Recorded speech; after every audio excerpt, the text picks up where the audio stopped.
നിങ്ങൾ കണ്ടില്ലേ, ഇത്തരം ഘട്ടങ്ങളിൽ പോലും വളരെ മോശമായ പരാമർശങ്ങൾ നടത്തി ചില്ലുകൂടുകളിലിരുന്ന് വളരെ മോശമായ പരാമർശങ്ങൾ നടത്തി പ്രക്ഷേപണം ചെയ്യുന്ന ആളുകൾ മഞ്ഞക്കുപ്പായമിട്ട് സാന്ത്വനം എന്നെഴുതി അതുപോലെ പല പേരുകളും വെച്ച് ദുരന്തമുഖത്ത് പോകുന്ന ആളുകളെ കണ്ടില്ലേ എന്ന് പറഞ്ഞ് കളിയാക്കുന്ന ചില ആളുകളുടെയൊക്കെ രൂപം കാണുമ്പോൾ അവരെപ്പറ്റി മനുഷ്യർ എന്ന് പറയുന്നതിൽ നിങ്ങളാരും എന്നോട് ദേഷ്യപ്പെടരുത്.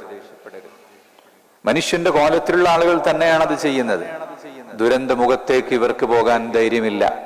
പറയുന്നവരോ അവർ ചില്ലു കൊട്ടാരങ്ങളിലിരുന്ന് വീഡിയോ ഉണ്ടാക്കുകയല്ലാതെ ദുരന്തത്തിന്റെ പരിസരത്തെങ്കിലും പോയി നോക്കിയിട്ടുണ്ടോ? ഒരിറ്റു വെള്ളമെങ്കിലും ആർക്കെങ്കിലും എത്തിച്ചു കൊടുത്തിട്ടുണ്ടോ? ഉമ്മമാർ നഷ്ടപ്പെട്ടു പോയ കുഞ്ഞുങ്ങൾക്ക് അമ്മിഞ്ഞപ്പാല് കൊടുക്കാൻ ഞങ്ങൾ തയ്യാറാണെന്ന് പറഞ്ഞ് സ്വന്തം കുഞ്ഞിനെ മുലയൂട്ടുന്ന ഉമ്മമാർ രംഗത്ത് വന്നപ്പോ അതിനെ പരാമർശിച്ച് കളിയാക്കാൻ വേണ്ടി ആർക്കെങ്കിലും സാധിച്ചിട്ടുണ്ടെങ്കിൽ അവരെ മനുഷ്യർ എന്ന് നാം വിളിക്കുന്നുവെങ്കിൽ അത് നമ്മുടെ പാതകമാണ് എന്നേ മനസ്സിലാക്കേണ്ടതുള്ളൂ. നിങ്ങൾ കണ്ടിട്ടില്ലേ, രാത്രി 2 മണിക്ക് ശബ്ദം കേട്ട് വിവരമറിഞ്ഞ് ഉടനെ ഓടിയെത്തിയ വളണ്ടിയർമാർ അവർ രാത്രിയും പകലും ഇല്ലാതെ ഓടി നടക്കുകയാണ്. ചാലിയാർ പുഴയിൽ മുങ്ങിക്കൊണ്ട് മയ്യത്തുകൾ എടുക്കുകയാണ് പാതിരാത്രിയിലും. ശരിയാണ്, ചില ആളുകൾ അങ്ങാടികളിൽ മാത്രം വന്ന് യൂണിഫോം ഇട്ട് ഫോട്ടോക്ക് പോസ്റ്റ് ചെയ്യുന്നവരുണ്ട്. സെൽഫി എടുക്കാൻ വേണ്ടി മാത്രം പോയി ദുരന്ത നിവാരണ പ്രവർത്തനങ്ങൾക്ക് ബുദ്ധിമുട്ടാക്കുന്നവരുമുണ്ട്.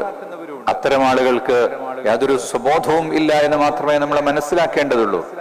എന്നാൽ ഈ മലകളിലും കാടുകളിലും തകർന്നു കിടക്കുന്ന വീടുകൾക്കടിയിലും മരത്തിനടിയിലും ഇനിയും മനുഷ്യരുണ്ടോ, ജീവന്റെ തുടിപ്പുകളുണ്ടോ എന്ന് നോക്കുന്നവർ, അല്ല മരിച്ചു കിടക്കുന്ന മനുഷ്യന്റെ ജഡമുണ്ടോ എന്ന് പരതിക്കൊണ്ടിരിക്കുന്ന വോളണ്ടിയർമാർ ഇപ്പോഴും അവർ വളരെ സജീവമാണ്.